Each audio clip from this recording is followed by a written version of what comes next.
Operation Sindoor సమయంలో ఉద్రిక్తతలను తగ్గించేందుకు తాము మధ్యవర్తిత్వం వహించామన్న చైనా వాదనకు పాకిస్తాన్ వత్తాసు పలికింది. అంతర్జాతీయ ప్రయత్నాల్లో భాగంగా శాంతి కోసం బీజింగ్ దౌత్యం జరిపినట్లు ఇస్లామాబాద్ తెలిపింది. ఆపరేషన్ సింధూర్ సమయంలో నిరంతరంగా తమ అధికారులతో జిన్పింగ్ సర్కార్ సంప్రదింపులు జరిపినట్లు పేర్కొంది. కొన్నిసార్లు భారత్తోనూ సంప్రదింపులు జరిపిందని పాక్ విదేశాంగ శాఖ ప్రతినిధి ప్రకటించారు. భారత్-పాక్ మధ్య సైనిక ఘర్షణలను ఆపేందుకు ఈ ప్రాంతంలో శాంతి స్థిరత్వాన్ని పెంపొందించడానికి చైనా జోక్యం సహాయపడిందని వివరించారు.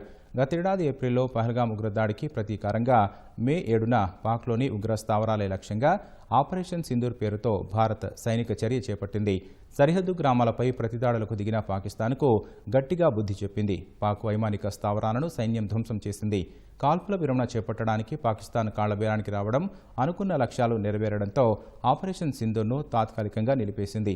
ఇది భారత్-పాక్ డీజీఎంఓలు చర్చించి తీసుకున్న నిర్ణయమే తప్ప ఈ విషయంలో మూడో దేశం జోక్యం లేదని భారత్ స్పష్టం చేసింది.